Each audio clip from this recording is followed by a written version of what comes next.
terrible. Este es el estado en que quedó la zona. Muchas personas heridas están siendo rescatados. Una terrible masacre. Terrible. Terrible.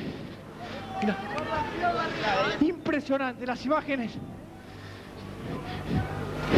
prácticamente son para no ponerle palabras. Impresionante esta zona. Están rescatando gente en los edificios de enfrente. Una terrible explosión. Acá podemos observar prácticamente destruido a la construcción que estaba en esta zona. Ese 18 de julio, hace 25 años, todos nos estremecimos. Nos estremecimos por el dolor, nos estremecimos por el terror y nos estremecimos también porque no podíamos entender, quienes ya trabajábamos en los medios de comunicación, qué es lo que había pasado. Pero si hay alguien que describió tal cual fueron los hechos y fue el primer periodista en llegar al lugar, es nuestro compañero Mariano Biasati, que está con nosotros y que gentilmente se quedó para nuestro segmento para contar lo que él vivió en persona cuando arribó al lugar.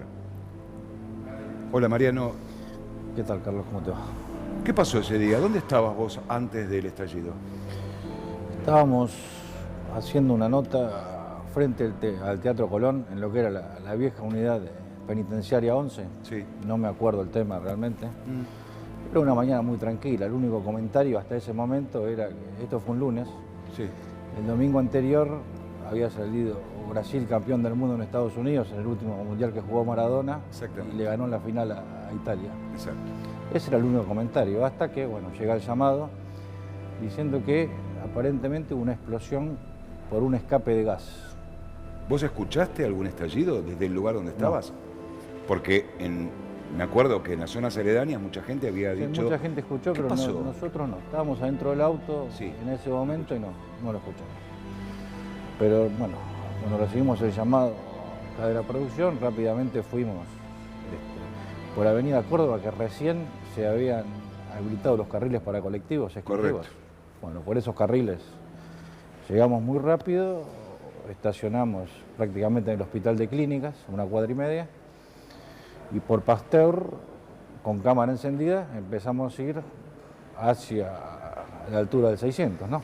¿Qué pensaste en ese momento cuando ibas con cámara encendida llegando a Lamia? Lo primero que vimos, que recién lo observaba en las imágenes, eran unos chicos lastimados que los subían a una camioneta.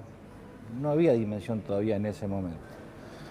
Ahora, cuando se cruza Viamonte y cuando veo el edificio, es decir, no había ninguna duda, salvando las diferencias del tamaño de la construcción, era una copia de la Embajada de Israel 2 años y medio antes. ¿Vos habías vivido el estallido de la Embajada de Israel? Sí, también. También, con lo cual vos dijiste enseguida, este es otro atentado. Sí, no había ninguna duda, porque no se parece en nada a miles de notas que habíamos hecho por escape de gas, claro, por la destrucción en todos los alrededores, pues se vino abajo un edificio de 6 pisos, porque había un patrullero estacionado a metros de ahí, uno de los viejos Renault 18, sí, absolutamente ametrallado. ¿Ametrallado? Ametrallado, sí. Fue una bomba que produjo metralla. Incluso los viejos postes de iluminación pública, esos verdes que eran muy grandes, sí, uno no solo había sido volteado, sino que tenía orificios de un lado de entrada y de salida del otro, como si hubiera sido una bala de cañón la que la atravesó. Claro. Vos en el relato, cuando vas caminando, escuchamos tu estremecimiento. Estabas realmente compungido, no podías entender ni creer lo que estabas viendo. Sí, es que las imágenes no se borran, o sea, son difíciles de manejar. Quizás no se ve tanto en ese momento porque, digamos, la imagen está limitada a lo que la cámara va detectando.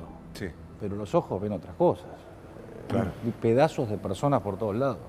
Era inentendible cómo le podía pasar esto a seres humanos. Nosotros cuando pasó todo esto y nos dirigimos al lugar también, sentimos algo que la gente no puede percibir en televisión. Eran los olores. Sí. Había una mezcla de carne humana con pólvora, ¿no? Sí, y amoníaco. Mucho como olor a amoníaco. Amoníaco. Que no era exactamente amoníaco, pero después Es amonal. era amonal. Sí, sí, como si fuera un escape de gas permanente, pero Sí. con ese olor. Claro. Unos minutos después también estaba sobrevolando la zona un helicóptero de la Policía Federal que en ese momento era muy fácil de distinguir porque fue el primero que tenía una cámara bastante grande en la Sí. parte de adelante, Sí. que enseguida la gente a los gritos y después los policías de ahí a través de la radio le pidieron que se fueran. Un helicóptero hace mucho ruido, más volando a baja altura. Y era fundamental para quienes estaban llevando a cabo el rescate, escuchar a las personas que por ahí pedían auxilio desde abajo de los escombros. Claro, porque en realidad, si bien había tenido Argentina un atentado como fue el de la Embajada de Israel, todavía no había mucha preparación en emergentología. Vos sos testigo de que a partir de este atentado empieza a funcionar lo que hoy es el SAME, porque hasta en ese momento yo veía personas particulares llevando las camillas a los escombros. No eran médicos, eran personas que ocasionalmente pasaban por el lugar y querían ayudar. Sí, también que estábamos a minutos, ¿no? El SAME funcionó. Lo que no estábamos preparados, a pesar de haber tenido un atentado hacía 2 años, era para las tareas de rescate, evidentemente. Sí. Vos recordarás que, Sí. no sé si 2, pero no más de 3 días después, llegó un equipo de Israel Exactamente. con perros y en las primeras 6 horas avanzaron lo que no se había podido conseguir en 2 días. Exactamente. Incluso rescatando a una persona que estuvo varios días. Varios días. ¿Te acordás de Chemahuel? Jacobo Chemahuel, Cacho, que le decían. Jacobo Chemahuel, En que la lamentablemente charla. después Después fallece murió. en el hospital de clínica. Sí, sí. Increíble. Bueno, pero no fuiste el único, sí, el primero que llegó al lugar, porque nuestros compañeros enseguida estuvieron apoyando con otras imágenes en otros lugares. Y otro de nuestros compañeros que también estuvo ese día es Juan Pablo Guerri. Hola Juan, buen día. Hola Carlos, Mariano, bueno, Lourdes, Esteban, a todo el equipo.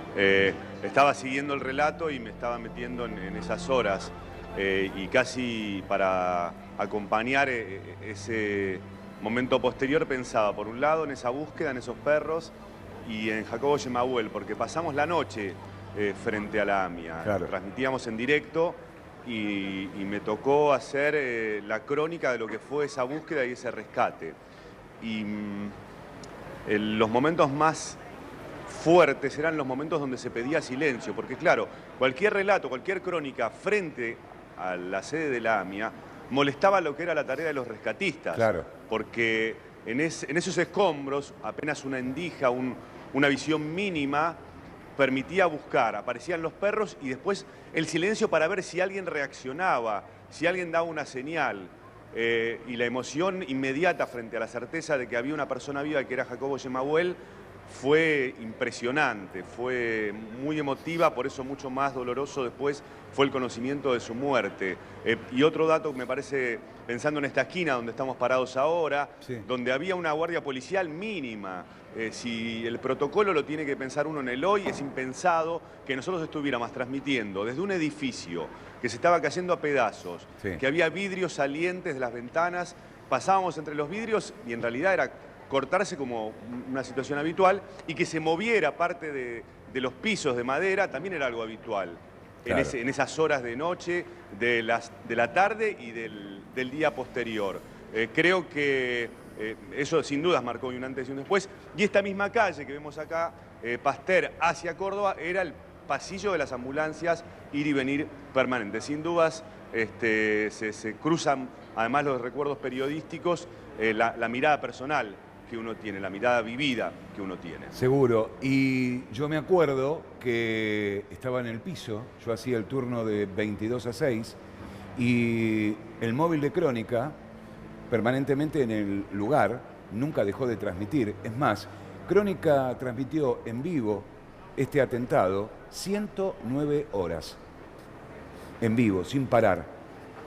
Y a mí, a la noche, me mostraban con las cámaras del móvil cómo removían los escombros y cómo estaba el grupo de israelíes, y yo tenía que relatar desde el piso lo que las cámaras me iban mostrando.